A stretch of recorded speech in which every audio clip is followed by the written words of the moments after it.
Strap in for a roller coaster ride where curiosity, humor, laughter, and the odd case of wisdom is applied to understanding the adventure of life. Welcome to the Rawle Gene Show, the power of coaching, guided by two knuckleheads who invite you to sit in the front car with them on this ride. Trust us, it's not as serious as it sounds. And high fives are included.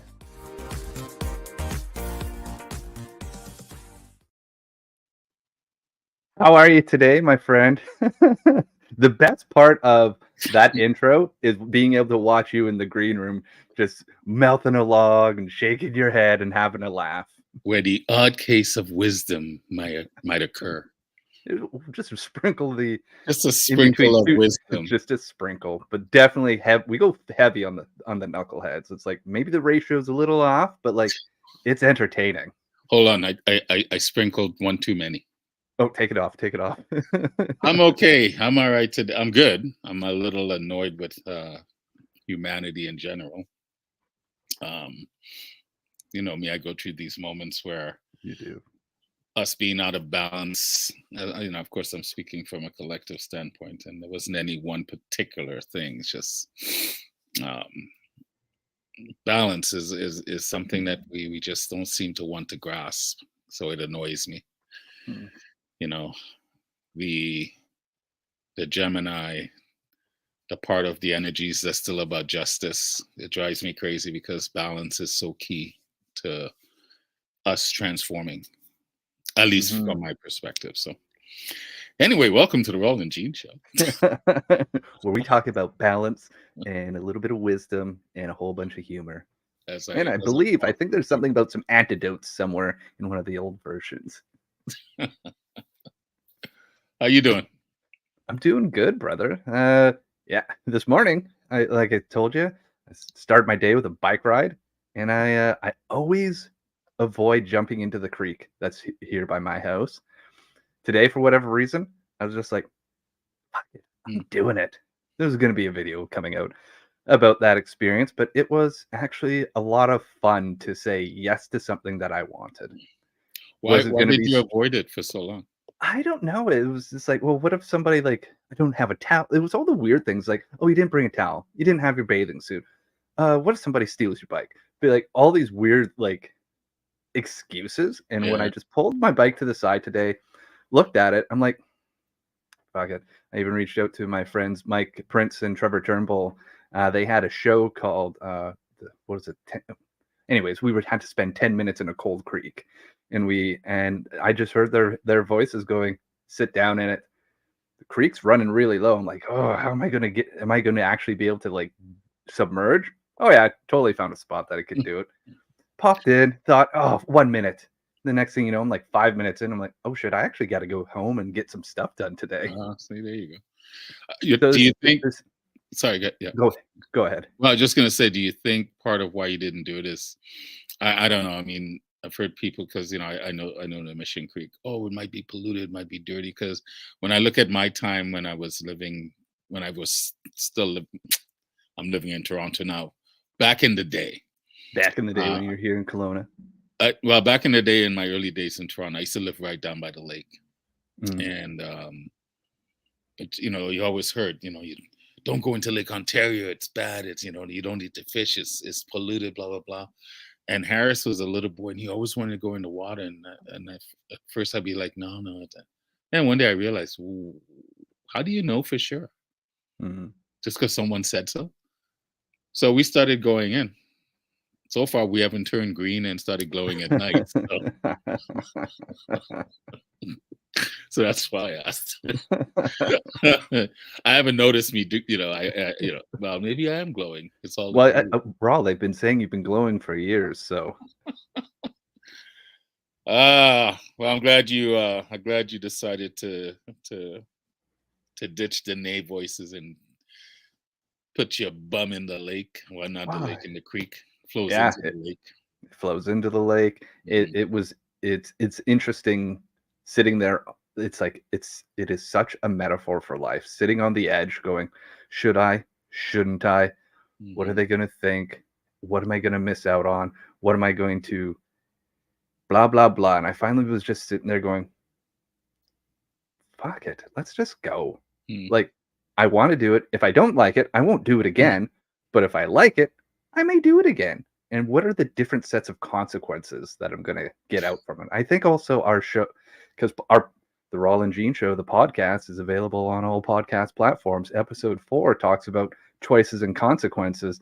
And I think that must have been rattling in my head a little bit because I'm like, well, what's the consequence if I do this? I I was get just something different in my day. I was just thinking you put yourself in a mini stressful situation when you came to it and go, should I, shouldn't I, should I, shouldn't I? Yeah. You know, well, it's interesting. I mean, this is the reason why we do this show. We could take life and dissect it for every moment and come up with some sort of coaching understanding of it, because that's life. Yeah. Going back into my situation of a feeling we're not balanced or not wanting to embrace balance. It's so true, and kind of ties into today's topic around stress and what's today's topic again? Stress and pressure. Stress and pressure. Yeah, I don't feel any pressure. I don't even know what the topic was. Feeling so I zen think, at the moment. well, the actual title of today's show is From Coal to Diamonds: Transformative Power of Stress and Pressure. And putting yourself in stressful positions can be super freaking healthy. Well, it can be extremely healthy. I mean, the biggest stressor of all is life itself, Mm-hmm. and the pressure cooker that we live in and on this planet called Earth. Wow. And over time, over a lifetime, we go from being this lump of blubbering coal to, hopefully, for some of us, into diamonds. Mm-hmm. I say some of us because not everyone or everything will shine. So, And that's okay too. well, it is. I think it is. Not everyone thinks it is, because some people think that everyone has the same, or is the same, and all this, and this is nonsense. We're not the same. We have different skills and abilities and tools. We're equal as humans, as beings, as spirits, but I'm not going to sit there and go, you and I equal. You have skills and abilities that I don't, and vice versa. And that's what makes us different. We're the same in regards to we're having this experience. We're having this understanding. We're all having the same experience under the illusion that we're disconnected and we're apart, which is needed in this world of duality. So, and because of that, we have different skills and abilities. The things you're really good at that I'm not, and nor do I even want to be good at. So, Yeah. And I think it's important to recognize and appreciate that, and respect that. I don't know if we respect that enough. It's the same thing with stress, and understanding stress and the importance of stress. And it's like every morning, like you keep telling me, if I don't get up and go for a workout or even go for a bike ride or something, I don't feel like my day's really started. You don't feel right.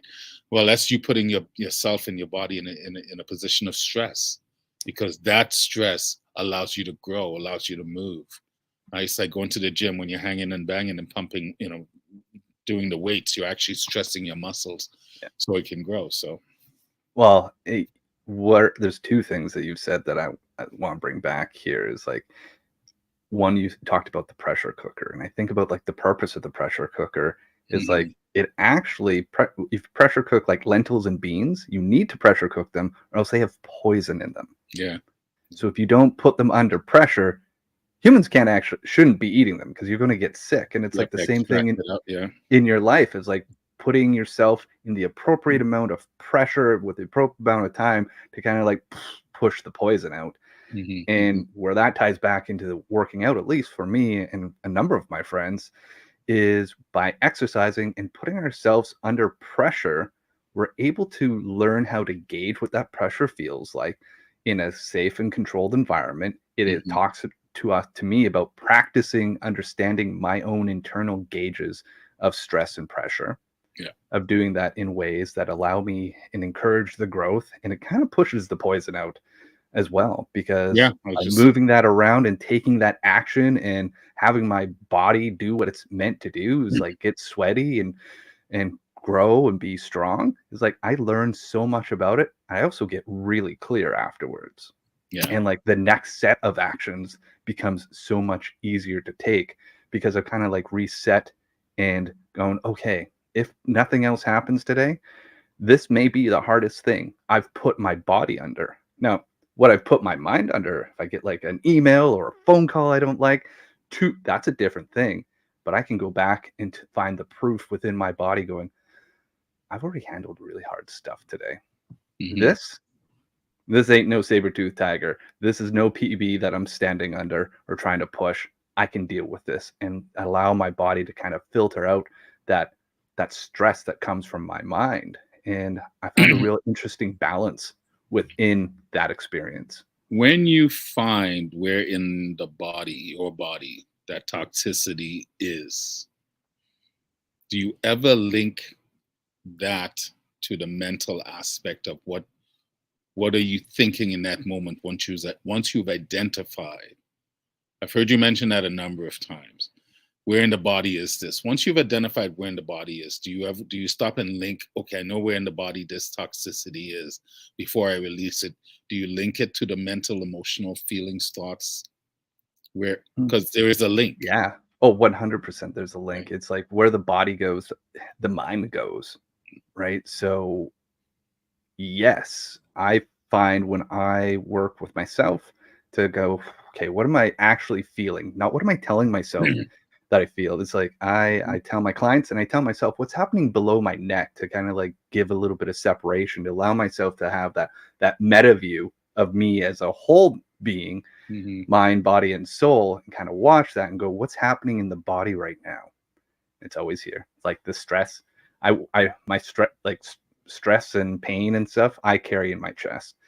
And when I can feel that and start to go, breathe into it, just watch it without judging it and watch it dissipate, then I can go back to my mind and go, hey, observe my mind and go, hey, look, the body's telling us it's okay. So what's really happening up here?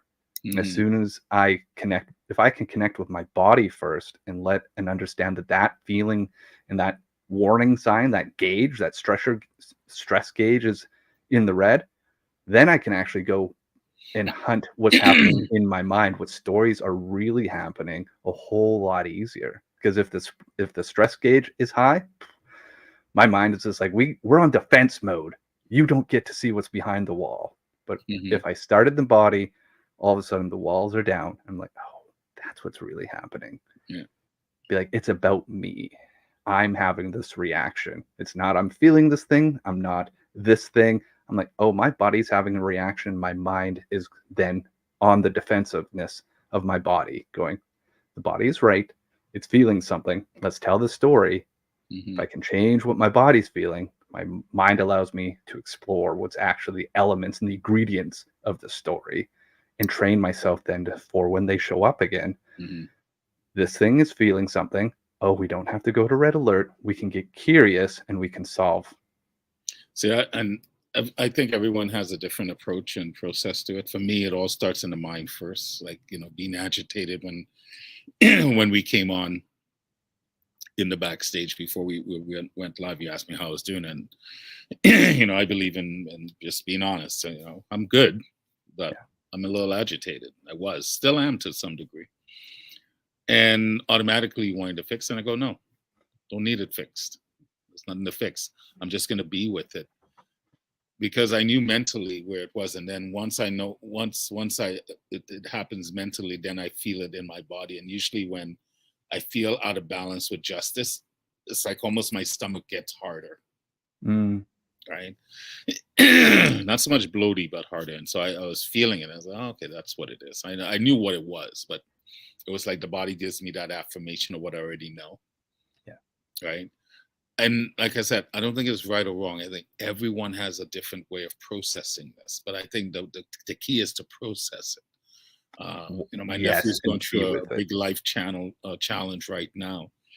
He's only 18, so he's feeling the stress and the emotions, all this. I said, based on your understanding of where you are right now, do you think you have the ability to step out of the emotions of the situation you're going through, so you can get a 360 view before you make any decision. But that's why I said, do you think you have the capacity to do so? Not everyone does. He's only 18, but he might. But for me, it was giving him the invitation, or issuing the invitation, to maybe stop, pump the brakes, breathe, so you can look at this in a different way. And to me, this is the invitation around around understanding stress. Stress is such a necessary component in our lives for growth, for development, for everything. But it's like anything else. If you're out of balance with it, it has obviously detrimental effects. I love eating beans, but if you eat beans all the time, I don't care how much you remove the toxin, it will eventually hurt you. Yeah. So it's about finding the balance with everything, because I don't believe these things are necessarily showing up to harm you. It's like anxieties. Anxieties actually don't show up to harm you. But when you get out of balance with them, when you allow them to ruminate in your mind and take over your thinking, that's when it becomes very dangerous. So, for me is always I try to identify it first, and then where is it? Where am I feeling it? Right. But I love the way you talked about it, because I think it's so important. And we fear things that we don't understand. So I'm always inviting people to take the fear out and try to understand it before you even say you're afraid of it. Do you even know what you're afraid of? There's also that component of like, okay, you've identified fears here. Well, lean into it. What are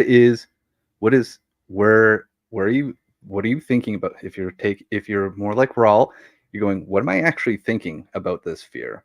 So you're like observing it, and then you're chasing in the body. Or you may be like me, going, fear is here. Shit, where am I feeling this right now? And just observing it. The main key thing that we're both saying is step back and observe it. You can judge it, but don't be judgmental about it. Be like, where is it happening? How am I feeling it? Ask silly question, what may seem like a silly question. Be like, is there a color to it? Is there a smell to it? Is there like a texture to it? Get a little bit curious, add a little bit of flavor to it, so you can start to go, oh, there's a 360 view here. I am experiencing one perspective out of this 360 view. What other ones are here? It's like tapioca. You mean it's gross? Stand tapioca.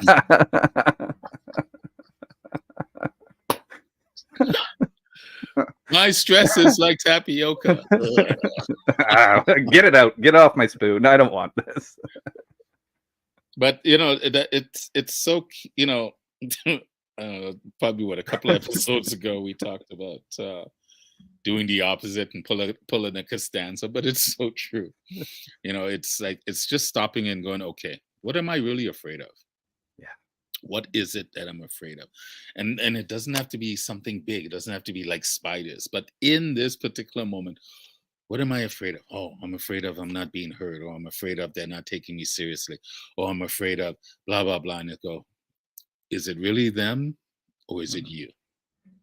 There it is. It flips back to that responsibility and it always comes back to it. If you're willing to be honest with yourself. Yeah. Yeah. Like who was it? Adam Grant had a great post the other day about his evolution of understanding emotional intelligence and then emotional regulation. But the short version was, he's like, I used to went from I'm this feeling to I'm experiencing this feeling to now going, oh, I'm having a reaction because of something. What's this feeling telling me? Mm-hmm. Why am I?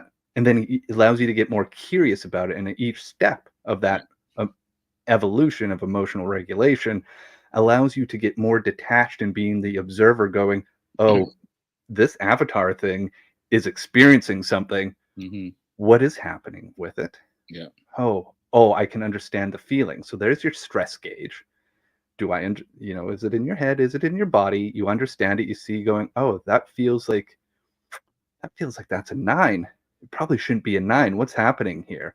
Go into it and explore and start to pull those layers, peel the layers back, baby. It's an onion, right? And you keep peeling it back. It's and not finding an onion, out it's a parfait.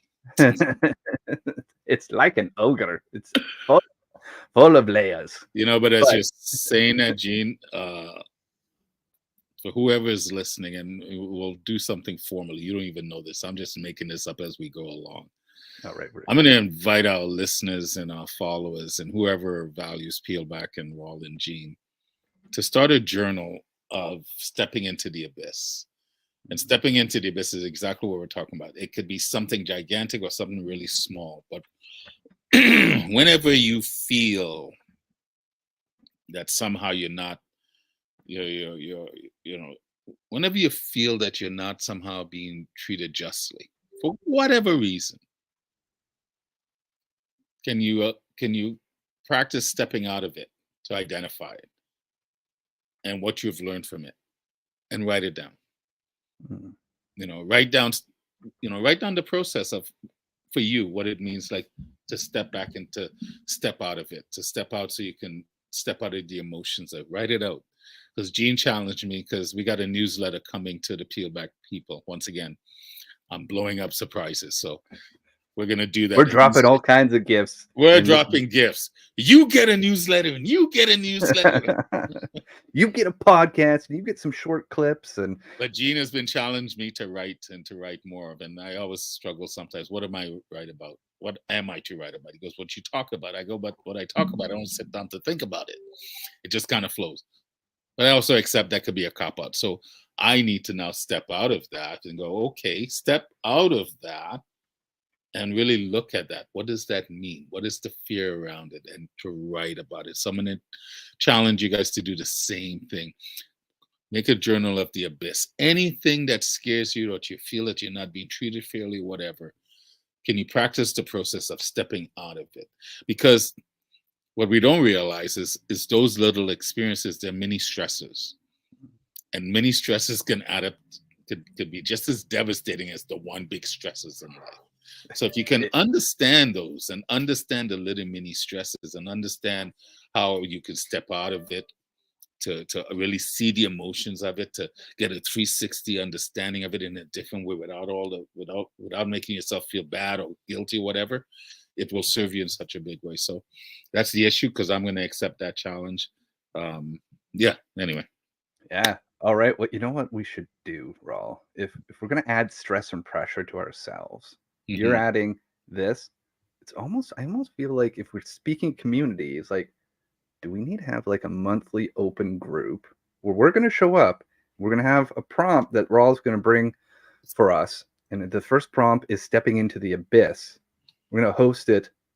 I think we're going to host it on Kumo Space, just like we used to open forum. Just going to say, we already have the vehicle in place. Right. So that's going to be, so we got 2 invitations that we're going to drop now. So we'll do a monthly open. I used to host something called Open Forum. It was a great opportunity to come and share. It was meant to be like a mastermind type experience, but I love the idea of having like a monthly thing that you go and journal about and experience and bring back, and we all work through it with one another. So we're doing a newsletter. We're committed to do a newsletter now on this show. No, it's out there. Rawle's going to do some more writing, because the world requires to read more about Rawle. That's what you said. Fantastic writer. Well, I'm part of the world, so you're going to have to just accept it. Didn't you just talk about accepting the things that are there as they are? I accept it from people whose passports are valid. I thought yours got revoked. It's pressure. It's great, right? I didn't wake up this morning thinking any of this, and I'm going to be writing a newsletter and blah, blah, blah, blah. And we're going to host a monthly gathering. That'd be really cool. Yeah. I think combine writing and that, and it'd be interesting to see where this goes, or where I take this, because it doesn't sound like a we thing. It sounds like a me thing, that my partner in crime has just put all on me now. This is not a we. We'll do the event together. A we to I. Because I believe you're enough, and it ties back into the I am enough experience that Rawle is going to be working on. Against me. They're like my kids. They do that all the damn time. Challenge accepted. No, but it is good. And, see what we're doing. We're laughing. You got to make fun of this and have fun with it. And We let's not be like, yeah, we're laughing, but the reality is we've added in the last 2 weeks a lot to our list. We're mhm, really amping up and putting the pressure on. yeah, And what I've discovered about applying the pressure to myself and through you and with our commitments is I'm enjoying it.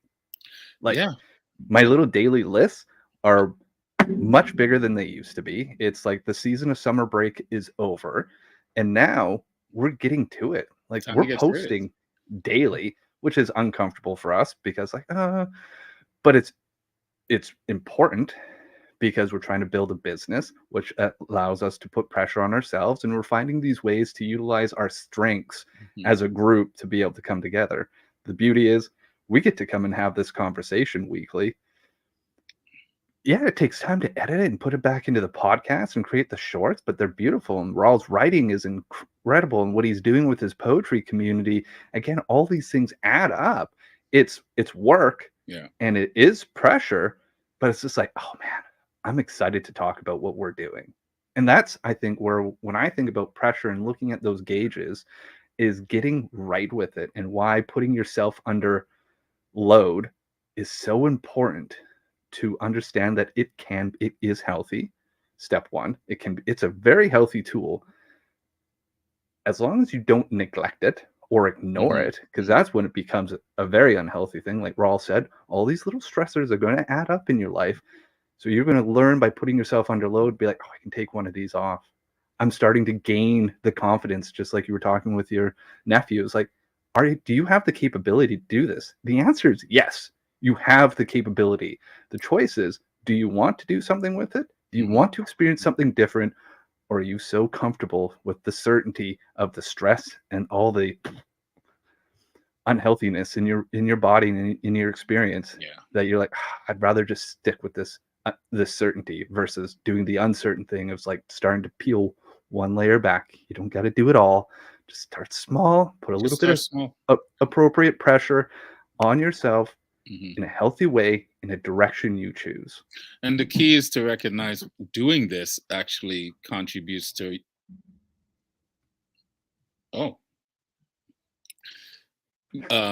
my sister just.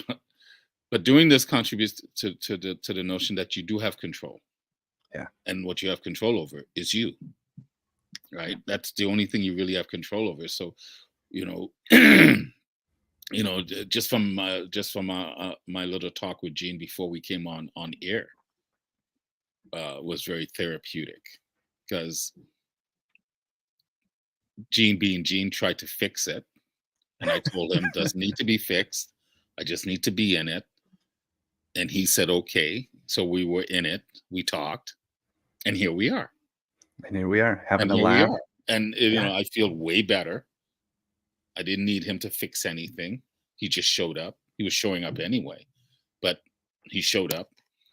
And that little mini stressor that we went through before this show started is what prompted all this. I had no intentions of coming on here and announcing we're doing a newsletter. I mean, you and I were going to talk about it after the show. After the show. Yeah. We may not even do that now, because I might just want to go smoke and enjoy the rest of my Friday. We'll meet on Monday and talk. But the point is that the only thing I had control over was me, and I allowed Gene with his energies. He offered, I declined. He accepted it beautifully, said okay, and we just kept moving on. And to me, look what it yielded. So when you can do that with others, but when you can do it with yourself first, it's so much powerful. And you start realizing, I do have control, but I have control over me. I have control on whether I react and respond. And reacting is, like I said before, it's not a bad thing. Sometimes you need to react, but you'll get to a point in your life where you're reacting, but you're actually responding, because you're doing it so quickly. You're moving through the experiences so quickly. So when we talk about mindfulness, this is why I always tell people mindfulness is really about how can you be fully present in everything. So how can you be present in your stress? Mm, How? That's a beautiful question. Right? That is a that I, is a that's a fucking beautiful question. I'm gonna write it down. How can you be present? I might write about it. Yeah. Yeah. Actually, Yes, let me please. change that. I will write about it. Yeah. How Yeah. can How you can you? be present in your stress? Is that what I said? Yeah. Cool. So What I see of the empowering words that come up when you ask that question is like it's empowering. It mhm, reminds us that we have agency in our life, right? We can choose to be in the direction of it, and just like how you made asked, I just want to be in this thing before the start of the show. There was some pressure within it, but like when you're in the stress, it's like I am okay to be in it. yeah, yeah. And it's just like, okay, I'm in it. And then all of a sudden, it's all energy, baby. Emotion is just energy in motion. As soon as you are the observer of it, Yeah. it starts to change immediately. Immediately, and that's a very key thing you just said. And it, the emotions of it, and the energy. You knew I wasn't fully my, my so-called joyous self, but I still was my joyous self. Yeah. But I was honest about it. But you can tell. But even in that, look how you went. It was like we just flowed. There was no need to argue, fight, anything. You asked, I answered, you accepted, and we repeated the process, Hmm. right? And it was that's why it was so cool because, you know, even in that when you ask the question, there's the hurt raw inside, the hurt little child, or the boastful ego, out of balance ego, older raw inside. So why is he asking these questions? Oh, why is he asking these questions? It's gonna make me feel bad. Wasn't anything like that. Yeah. Like what I was feeling was like, he's asking the questions. I can say yes or no. I chose no. I chose I didn't. It doesn't need to be Yeah. healed or fixed, whatever. And it was just amazing how we when you asked, it was me saying, okay, he's acknowledging. He sees that I'm a little bit off. He's asking, and he's asking, do I have permission to try to fix it for you? And I said no. And he went, okay. And I said, okay. And we kept going. There was It's no, that cycle we've talked about. It's yeah, the acknowledge, accept, love, right? yeah, Like yeah, we acknowledge that it was there. That's the first part. We acknowledge there was a pressure and a stress. We accepted how Rawl in that moment chose to be present with it instead of yeah, like stepping into it. He just wanted it to be observed, accept. And then I believe we were both talking like shortly after that moment was but like how you can just love that wholeness of it because it is the whole, like you are whole. hmm, And that is, you said it, is like I don't need to be fixed. And there was like as soon as you said it, it was like almost like something really shifted. It was just like, hmm, yeah, because you're whole. Like this is part of that balance. The imbalance you were pointing to was going people not being with the bad and the ugly. Like, well, let's just like embrace the whole good, beautiful, bad, and ugly in this moment. and I saw you did that. Yeah. It was instantaneous, but I saw you did that when you had, what do you need, or what you usually say, and I go, I don't need to be fixed. I'm okay. And you, like, I could just see you instantaneously go, okay, yeah, he's not broken. He doesn't need to be fixed. He just needed it to be acknowledged, Yeah. and it was beautiful. Too bad that's something we didn't capture because when you just explained what happened in maybe a micro of a second. Yeah. Because I watched your body change, and it's not so much change. It's not like you were angry. You were legitimately concerned about your friend. You asked, and I say fix. You didn't use that word, but that was what I said. And Yeah. I said, no, I don't need fixing. And you go, no, you don't. You didn't say those words, but mentally and spiritually, you're like, no, you don't. All you needed was for me to hear it, and I did. And once I recognized you heard it, and I know you heard it, that you heard me, we were golden. Yeah. And it's funny, it opened up this door. So this is why we talk about this. This show is not just about coaching tips. It's about sometimes we're going to bring our real life things into this This Hollywood little box. square and share it with you. Like I said to you guys before, this is part of the way Gene and I choose to be accountable and transparent with our audience. And So this is why there's a part of me now that's really jazzed up because of the newsletter. I've never wanted to write a newsletter for anything because, again, this is part of my worthiness issue. I still struggle with being a good writer. What Gene says about me being a writer, I still struggle accepting that. I'm not afraid to admit it. I don't let it stop me. At least I don't think I do. Well, he's not now, so. Well, no, I put my poetry out and stuff, but you know what I mean. But I there's still a part of me that struggles with that. It's still a part of me that struggles when people go, you're a brilliant poet. I hear it all the time, and I still struggle with it. So I accept that's part of my worthiness that I always will have to deal with, but I don't mind dealing with it. No, and there's like accepting the stress of it is where I love this idea is just formulating as it's coming out Yeah. is all of a sudden it's like the stress is identifying going, oh, I felt somebody gave me the compliment, it hits in that weird spot, and the stress is the gap between the two spots. And if I can accept it and see that, oh, there's a stress here, oh, there's an opportunity for me to acknowledge, accept, and love myself here, what happens when we start to bring that closer together? What happens from that spot where I'm like, I'm not that compliment doesn't sit with me for whatever reason, but can I stop and have another perspective and go, oh, from here I can trust them because I love them and I honor them. I can hold on to their trust and see what they accept, that they see this and love myself and love them for it. And it's like, oh, like I don't even have a specific thing, but I can already feel myself, the tension leaving in here. And it's like the stress and the pressure is the gap between what somebody else saw and what my internal worst case scenario sees. Yeah. Just bringing that together is like, that's an act of self-love. And the other thing about stress, and that's brilliantly said, is I know how I operate.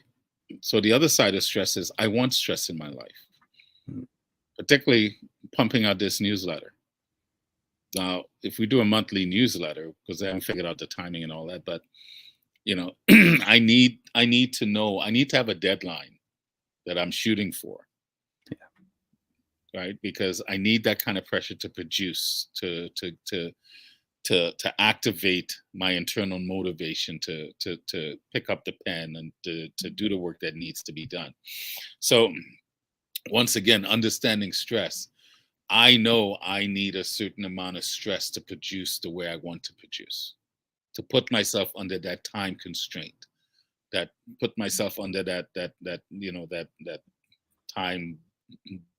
I don't know, it's the word I'm looking for. I have bulletin in my head, but you know what I mean. Yeah. But you put yourself under the clock and knowing that you have to deliver because why? You've opened your mouth and words came out.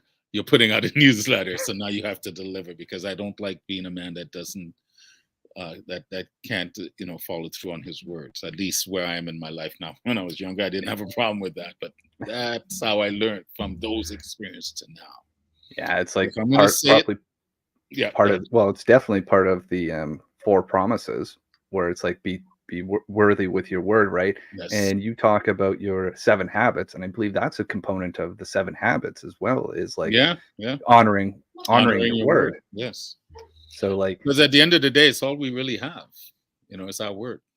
So and accepting that you can put that stress component to it. It's like how it's almost your word requires, the honoring requires you to identify and embrace the stress of like living up to that word. Funny how everything is connected. It's just everything that's kind of connects today and it's just kind of flows, right? And roll with this a little bit. Let's roll a little bit. Oh, we're going to use that later. Anyways, where was I? Oh yeah, honor, stress, blah. So if we put our word, if we're putting our word, if we're going to honor our word, and honor requires the stress of living up to that and putting the pressure to living up to that, is like now all of a sudden our words we're going to be a little bit more careful with the things that we're saying yes to, and we're probably going to be a little bit more excited about the things we're going to say no to as well, because Yeah. we're going to want to protect the honor of that word, knowing there's only so much pressure we can apply until things explode, right? The things that if we're not careful and pressure builds and builds and builds, we explode in some shape or form. And you get to have control over that by having powerful no's and empowered yeses, Yeah. saying, hey, this bucket of yes actually comes with pressure to Yes. live up to these yeses. And I'm going to ensure that I don't blow this bucket up. I've blown it up before. Mhm. I have blown it up. My word used to be nothing, right? And now I'm in a position in my life to have learned and to embrace and to like honor that bucket. Be like, sometimes saying no sucks because like I'm a recovering people pleaser, and recovering. It's a process. But like the difference is the honoring of the boundary. The boundary isn't about keeping them out. It's about saying, when I give you a yes, I want you to know this is we are seeing this through. Right. It's a Not that full my yes. yes is like a maybe. We'll see. Be like, no, this is a full motherfucking yes. It's a And full that is yes. why those boundaries all of a sudden become so much more empowering. And you can flip that around, being like, as a previous people pleaser, now I'm in service, truly, because I'm choosing to be. Not because I want you to like me, not because I need you to be my friend or validate me. It's because I've said yes to it and I expect nothing else from it. And you're And choosing that and you're is choosing to be power. you're choosing to be balanced with Yeah. being, you are a people pleaser. That's not going to go away. What you're saying yes to now is yourself, Mm-hmm. and putting yourself first in regards to that understanding. And because I truly believe when you put yourself first and you understand how to be selfish in balance, and the key is in balance. When you do that, when you put yourself first, it benefits everyone, Yeah. or it benefits the ones that want to see the benefits. And it can't say Yeah. can't sit there and go to benefit everyone, because not everyone will see that. But when you do that, you stand a chance of understanding the stresses in your life and how to use them properly, and when to use them, and when it's apropos, and all this stuff, because you're saying yes to you and you're pleasing you. Yeah. In balance. In And the balance. key with stressors and pressure is understanding how to be in balance with them. Yeah. And Right? I think as well, it's like the idea of balance is like it's almost like the scales, right? And there's a wave to it, there's a rhythm to it. Mhm. And at first you're gonna be like whew, doing big swings, but eventually you're going to get it moving. And it's Yes. always going to be moving, It's right? always going That's to be like there. balance isn't stable. It Balance isn't. is No. always got a little bit of shift to it. It's like, how are you going to learn to manage and reduce the big swings to get to a point you're like, oh, this is my rhythm, whatever rhythm that Remember is. when we were on the playground as kids playing on the teeter-totter? And we're always, instead of, we always did the big bouncy up and down, but there was a period I remember playing with my friends where we're both sitting on our ends and we're trying to get the right amount of pressure so we could both be Just stay. balanced. Yep. Yes, but that's what reminded me, because you were doing that. You have to go back and forth. Like today, this feeling that I have that people are out of balance. I need to sometimes be just that little bit off kilter to appreciate coming back into balance. I don't need to go all the way anymore. No, Just being out a little. But that was a great example. Anyway, I think we're getting close to we are kind of getting to the end of our time yeah. here today. We This part of our show is obviously quite live. So Neil and Serene, thank you so much for your comments and being part of our show today. We appreciate you both, and there's somebody else that's watching too that hasn't commented. We appreciate you as I have well. to trust. I can't see. Yeah, and as far as taking us where you go, we do have this as a podcast available on all your podcast platforms. Make sure to go hit that like and follow. And if you like what you're hearing, please leave us a review. It actually helps us get found so more people can find us on the audio platforms. Before, Yeah. go And ahead, Ron. not just the reviews. I would invite you to tell your friends. I'm going to put a post out this week coming up on that. But also leave your comments. Leave your comments, things that you like about the show, you don't like. We're open. um, but we are inviting you to plug in and get engaged with us, and to leave comments. you know we can do the standard, like and share and subscribe and all that stuff. But I'd much rather you leave us comments. What are your thoughts? What are you feeling? What would you like us to talk about? Uh, uh, you know, next Friday. So Yeah. it's an invitation. If you have capacity, I'm kind of doing that flippantly now because I did it earlier. But if you have capacity to get engaged and to leave us a comment and just to add more stresses to our lives because we don't have. Yeah, find more things for us to do, folks. Be kind to us, Give please. me more. All right, I'll shut up. As well, for all of you that are on the live, boom, we've just dropped the link across everywhere for the podcast. Serene, you have lots of ideas. Please share them with us because we're very open to it. And aside from that, before we wrap up our show, we always wrap these shows up now with a coaching tip. So our coaching tip of this week is around stress and pressure. Stress and pressure, they can transform coal into diamonds, but unchecked, they can also cause eruptions. Reflect on these. How do you perceive stress and pressure in your life? What are your default reactions when you're faced with stress and pressure? Can you recall a time when you triumphed despite overwhelming stress and pressure? Your body offers built-in gauges for stress and pressure designed to guide you.